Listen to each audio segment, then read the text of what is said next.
Listen to the Vibes. Well, hello everyone. Welcome to another episode of Listen to the Vibes. I have here Jonesy. Now, you see his face, and I bet you're like me, like, I know this guy. Yeah, well, you might have seen me doing stand-up comedy in your area at some point. I've done a lot of live shows. I've been doing stand-up comedy for over a decade. I started in Boston, and then I was in New York for 10 years and been in LA for about 3 years or more. I've done some TV and film stuff, little roles here and there, but on some big shows. So, little roles on big shows. That's what I've been able to bring to the table. So I've been on Gotham and Drunk History and Unbreakable, Kimmy, Schmidt and Nurse Jackie and Blue Bloods, some of these shows. Usually playing a degenerate. Yeah, some sort of... Now, do you have a lot of people that when they meet you, they're like, okay, make me laugh, tell me a joke? Do they do that to you all the time? Yeah, people do that quite a bit. When they find out you're a comedian.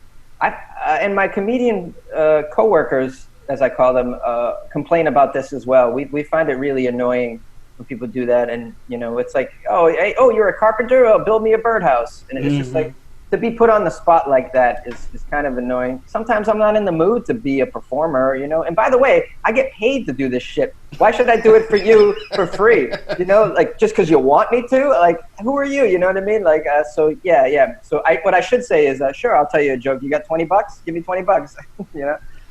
But yeah, a lot of us find that annoying. If you think I'm funny, you're gonna laugh during your regular conversation with me. That's how it's gonna happen, just naturally, like it would with any other funny person, So yeah, hopefully I'm funny talking to you on this interview. Let's see though. I don't know. But I'm gonna try. Kyle. You'll do it. I know you will. I'll try.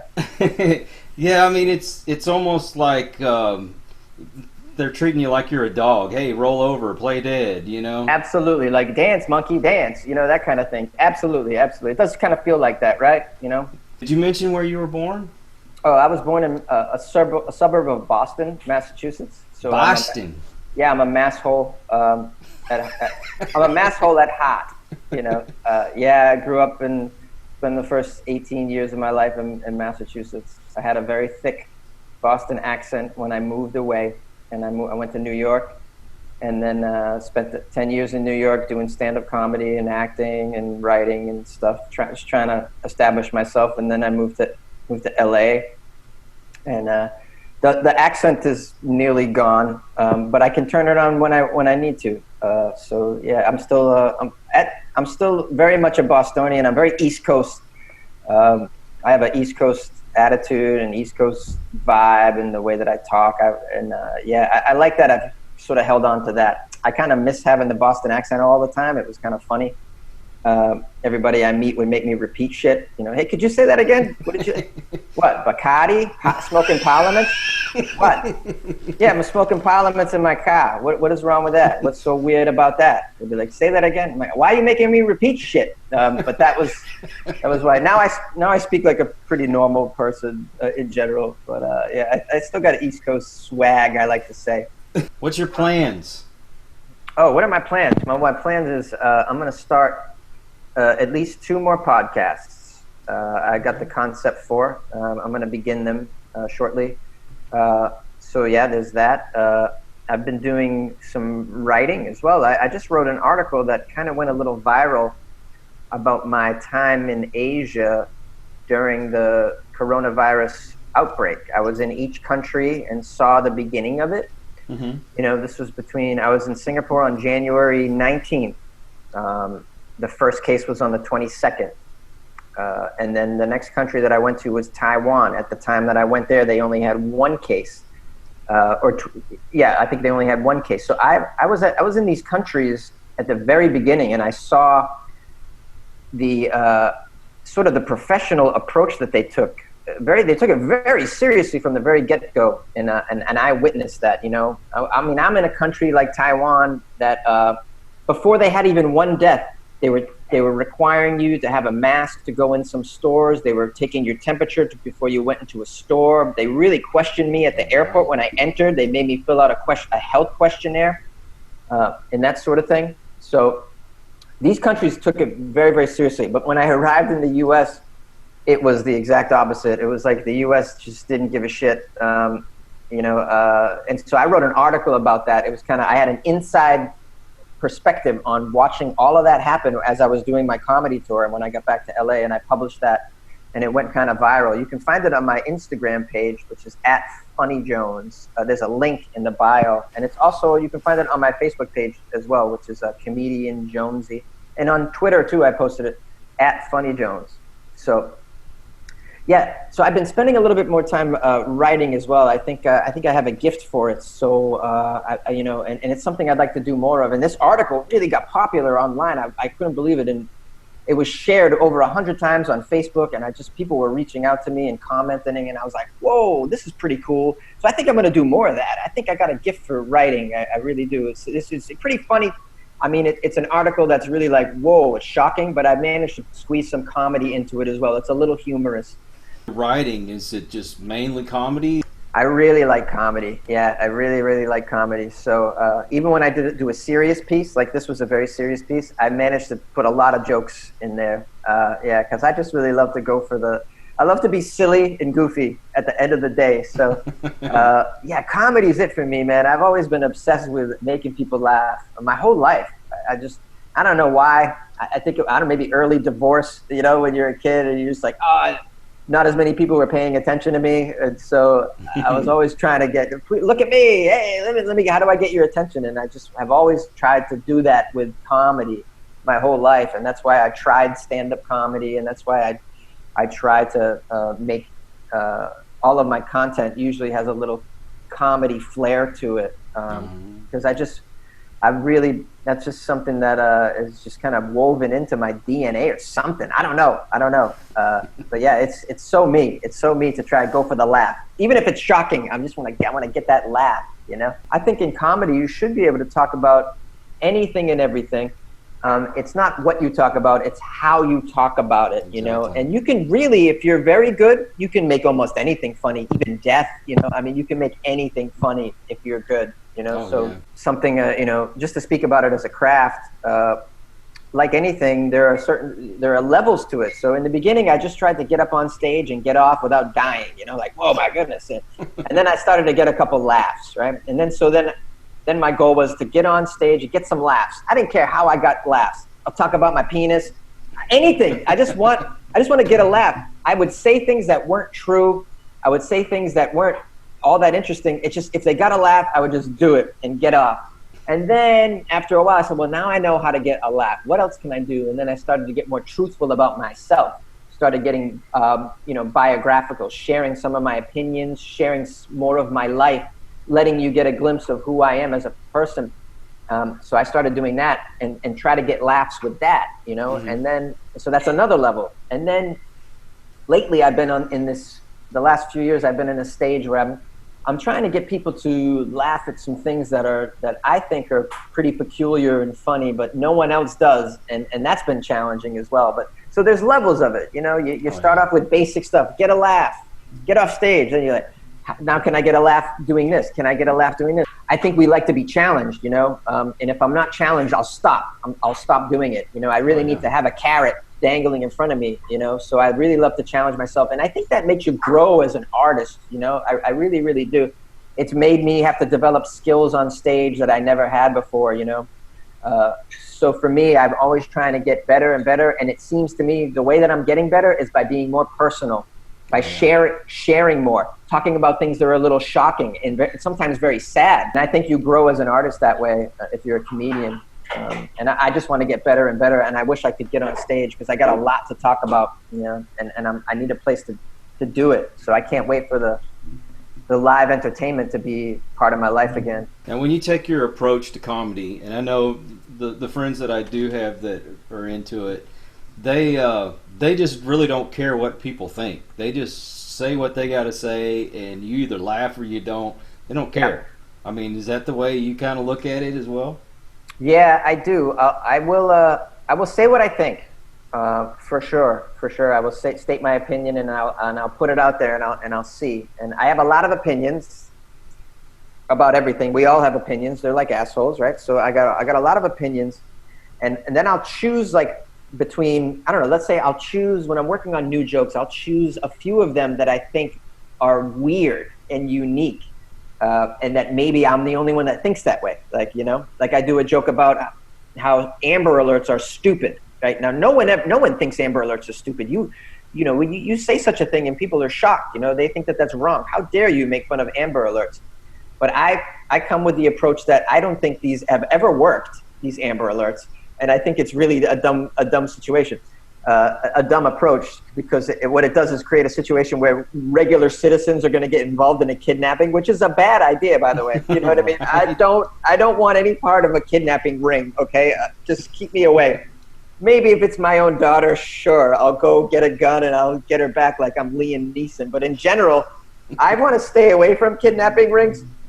In general, so I think the Amber Alert can get a regular citizen involved in a crime, and they don't know what they're getting into. So I have a whole bit about that. Now, normally you'd be crazy to say such things on stage. People were offended at first when I would say these things. How could you make fun of Amber Alerts? They're saving lives. Well, then by the end of the joke, you would be like, you'd see my point.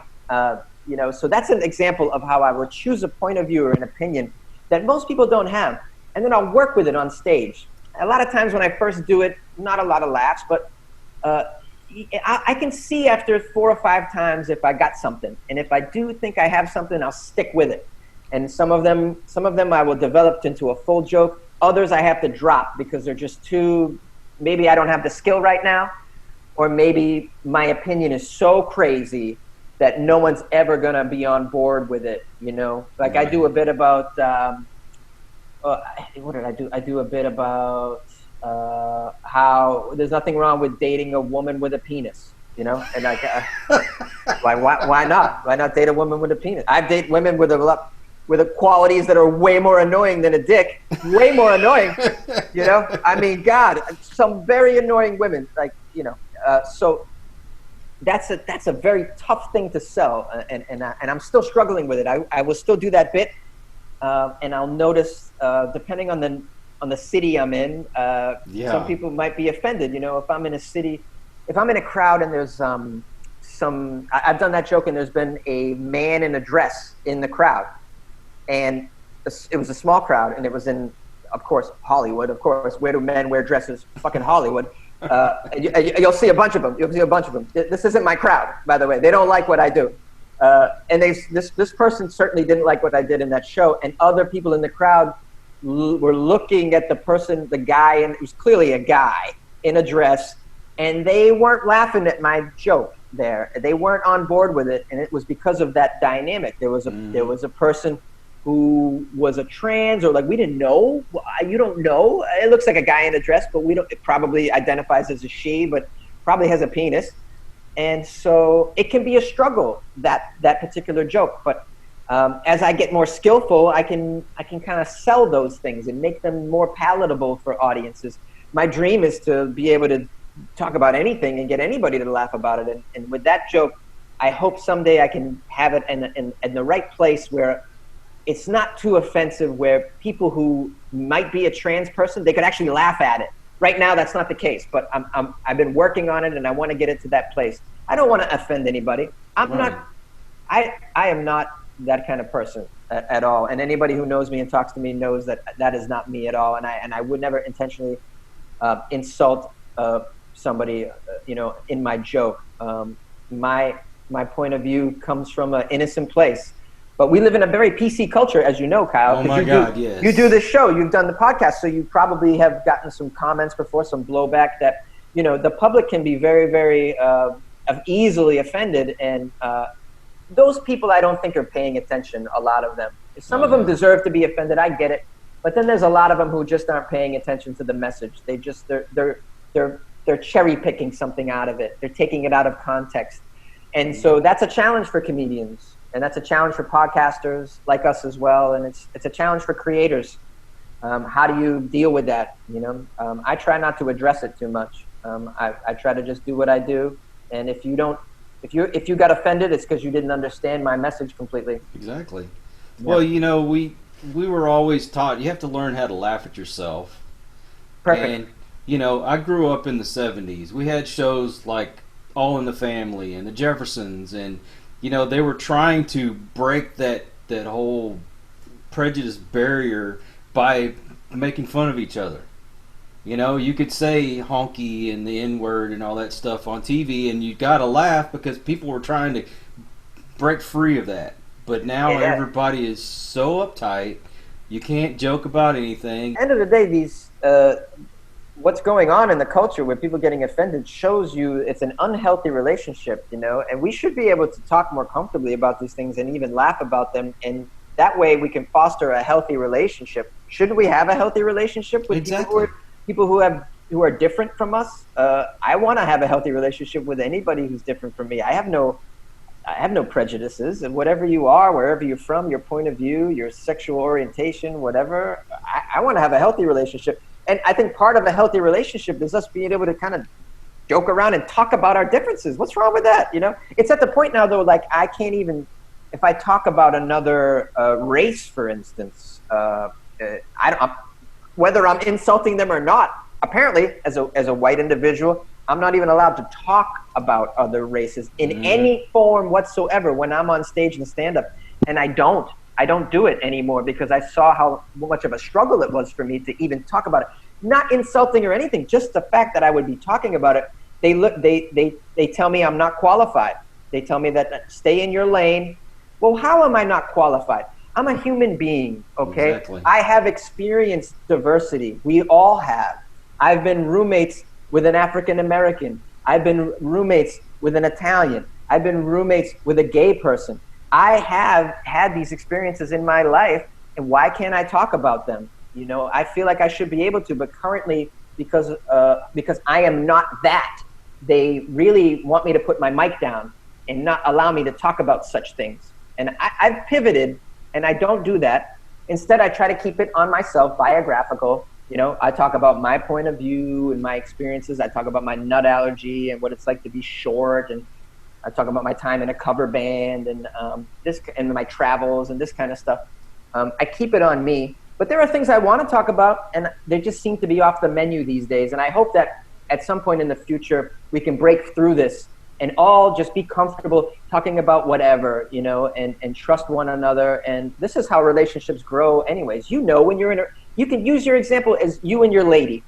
If you're not able to talk about everything, that relationship ain't gonna work, brother. You know that. Exactly. Now imagine with the rest of humanity, we should all be able to talk about our differences, you know, our cultural attitudes, like all this should be able to be talked about, and it'll create stronger bonds, you know, between cultures, between countries, between nations. You know, it goes on and on and on and on. If we can all get comfortable like that, and I think it starts with this little PC thing that we're not allowed to talk about this. And I think that we need to grow from that. We need to break free from that. And I mean, the comedians are trying it, but I mean, we're getting in trouble online all the time, man, all the time. Oh yeah, I can only imagine. Well, it's like we've taken steps backwards when, you know, the days of George Carlin and Richard Pryor and, you know, all these guys, Cheech and Chong, you know, they made fun of everybody and everything. And it was like we were moving forward, but now we've gotten to that time where, you know, oh my God, you're a white guy, you're not allowed to talk about anything. Yeah, you're right. We were getting somewhere with those comedians that you mentioned, Pryor and George Carlin. Man, you know what? And Lenny Bruce before them. Thank you. And it's all. You're right. We've definitely taken a step back. And I don't know who's going to lead us to the promised land when this. I'm fans of some comedians that really don't give a shit and will say whatever they want. It's easy for them because their bills are paid, but for the rest of us, it can be hard. You know, you can lose work. You know, imagine like, I got to be careful what I say because I may be like blackballed and I get no work because I'm the guy that said this about women or something. You know, and even whether I meant it as a something coming from somewhere mean or not. If you take anything out of context, you can look at it like it's mean, you know, and that could happen to me, you know. All my work could go away. I could be one of these people who are vilified online, you know, and told, you know, you cannot work my comedy club, or we will not have you at our college, or whatever. This seems to happen a lot in the stand-up comedy world lately, and who's going to be the people that break through that? You know, I hope some people do. You know, I hope people like. You know, like Joe Rogan does his thing, man, and he's one of these guys that can break through it. And if not for guys like that, you know, I don't know where we would be, but we have a long way to go. I think still. maybe not even in my lifetime. I have no idea. And by the way, you don't want to limit these people because they're gifts to our culture. You know, Exactly. they're special people. They have a special point of view and a brain that's like really weird and entertaining as hell, man. I want these people to go crazy on stage. I want them to talk about whatever they want. I'm not going to like all of it, but I'll like some of it, and that's enough for me. And if we don't let them do their thing, then, how are we going to get the best out of them? You know, I just don't get it, man. You're buying a ticket. Don't you want the best? You want the best. You know, and it's like music, man. Like, we're not, why should we have to like everything that everybody does, man? My mother, I always use this example. My mother doesn't like the band Tool. I love Tool. And, you know, Tool's very specific, right? Not everybody likes Tool. No. Right? I get that. You know, they're very, very unique, and not everybody digs that. I absolutely love them. I don't meet a lot of people that like them. You shouldn't have to. Not everybody should like them. Music and comedy should be the same thing. Not everybody gotta like it. You may like like urban comedy, but you may not like female comics. Maybe you don't like hipster sort of alt comedy, or maybe you don't like physical comedy. Maybe you don't like impressions. Maybe you like more of the Louis C.K. types, or maybe you like the Dave Chappelle types. There's so many different kinds. Why should we level the playing field and say, no, comedy should be this, and it should be palatable for everybody. Everybody should be able to enjoy it. All the families, all ages, all backgrounds. Well, you know, not all backgrounds like Tool, not all backgrounds like hip hop music, but we seem to be okay with that. Well, you know, comedy should be looked at like music in that way, I think, and give it a break, man. You know, not everybody's for everybody. You know, if you don't like horror movies, you don't go to the horror movie. You don't go to the horror movie and then walk down to the front desk and go, "You better take that horror movie out of that theater." I was offended. You know, which was what happens sometimes to comedians in comedy, and I don't think that's right. They're all different flavors, man. They're not for everybody, and just because you don't like a flavor doesn't mean you should have it removed from the fucking menu. Exactly. That's just how I feel. Okay, so you like vanilla ice cream, you like chocolate ice cream, you like strawberry ice cream. What difference does it make? I'm not going to have it taken out of the grocery store. Exactly. You'd be called crazy. You would be called crazy. If you were offended by a movie in a cinema, like it was a horror movie, and you walk down to that front desk, that horror movie was scary. You have to take that down. They would just laugh you out of the damn place, and everybody else would too. We'd all laugh at you. Ha ha! You knew it's rated R. You dipshit. You went in there to see a horror movie. Like, you're now telling us to take it out. Like, no one would allow that behavior. They would call it crazy. But it seems like when it comes to comedy, that's happening. I think it's very problematic, man, and I think it's a barrier to real, true expression, and it can prevent artists from really developing because of fear, I think. And I see my friends deal with it too, and I think some of us are holding back. And I don't think we should hold back, because the world is a crazy fucked up place, and we should all be talking about it. We should talk about it, because that's how you heal from it. You know, you talk about it, just like anything, just like your bad relationship with your son or your daughter or your dog or your wife. You know, you talk about things. That's how you heal. We got a lot of issues in this culture, man. Culture's falling apart. You know, shit is crazy. You know, a lot of us live in fear. Well, how do you get through that? Well, comedy is very effective. So why shouldn't comedians be able to talk about any damn thing they want? We are going to help the culture heal, and help the culture deal with some of the craziness that we witness on a day-to-day basis. My God, watch mainstream news. Don't you feel like you're living in some sort of nightmare that was invented by a mad scientist? I do. And so comedians are one of the only artists that can get on the mic and in real time start talking about these issues and get us all talking about it. And that can heal, and that can help us all work through these problems. And we need it now more than ever, man, because the shit is crazy. And I think comedians need to be allowed to flourish and do whatever they want. And let's not be so easily offended. You know, if there's something that you don't like on TV, what do? You change the channel, like a reasonable purpose. You know, Thank you. I don't force anybody to listen to my podcast, Weird AF News. And I can't believe how many reviews I got where people are slamming my podcast. And I'm like, man, I didn't make you listen to it. You found it on your own. You know, you decided. And by the way, this shit is free. It's free. You know, So we live in a culture where there's a lot of people like that, I think. You know, they they would take the time to try and take your little thing that you're doing down because they didn't like it. And by the way, I never spoon-fed it to you or made you listen to the damn thing in the first place. So what kind of nut are you to do that to me? I mean, you have issues. You have issues in your life. And those people, unfortunately, also have a keyboard, and so they're out there, and they're making some of us feel like shit about what they're doing. And I just can't stand it, man. You know, because the threat of you losing your job is there, your audience or whatever. You know, and everybody in entertainment is scared. You know, I know people who before they were going to be on a TV show while they're taping, they were told to go and erase their Twitter history. And that kind of stuff, or the company will go back and look through their posts before they agree to let them on their show. They'll look at their posts to make sure they didn't say anything crazy, and it's like, really? And they would, and if they found something that was 10 years old, it doesn't matter if it's 10 years old. They'll be like, I'm sorry, we can't have you on our show. You said something about the Jews back in 2007. And you're like, well, first of all, I am Jewish. Second of all, I was 14. They're like, we don't care. You know, like, there's no second chances now. All right. And people aren't reasonable enough to see what that is from an objective standpoint. They're immediately offended.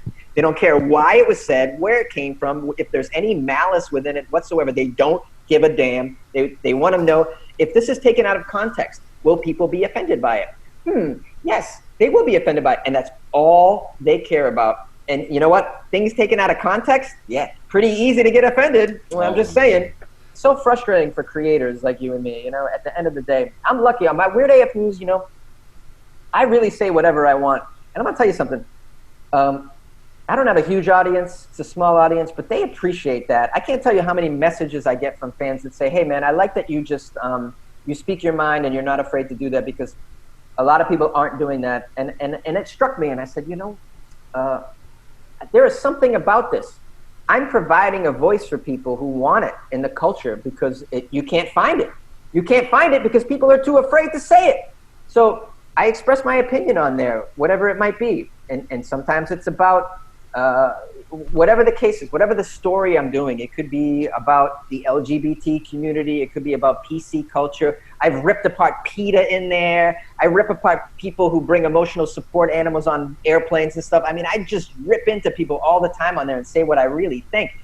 And I've done it because I don't get paid to do the podcast, or at the time I started, I wasn't getting paid. And if I'm doing it for me, I'm just going to have fun with it and speak my mind. And that's what I started doing. And people appreciated that because they're not getting enough of that, because people are afraid to do that. So I think if you can find a little place where you can say what you want safely, you'll find a small crowd of people out there in the culture who really need that. And they'll come to you, you know, more so than the haters.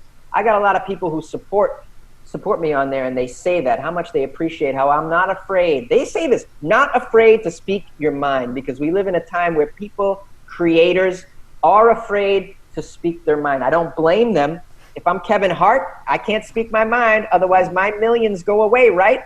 They do. My jobs go away. He's stuck in prison because of this, really, where he can't say what he wants to say. I don't have that. I have the luxury right now of being broke and not famous. I can say whatever the hell I want. And I notice when I do that, get a few haters, of course, but more so people are reaching out to me saying, I appreciate you putting your neck on the line and actually saying something out there, having an opinion and not giving a shit what people think about it.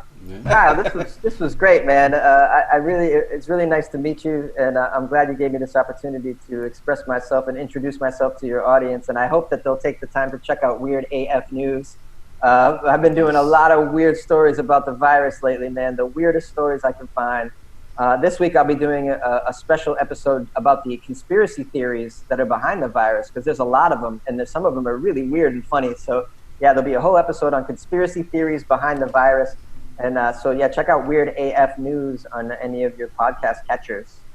I appreciate you, and thanks everybody for listening, and we'll catch you on the next show. We hope you enjoyed this episode of Listen to the Vibes. You can catch us on Buzzsprout or wherever you listen to your favourite podcasts, and on YouTube. Follow us on Facebook at The Vibes Broadcast Network,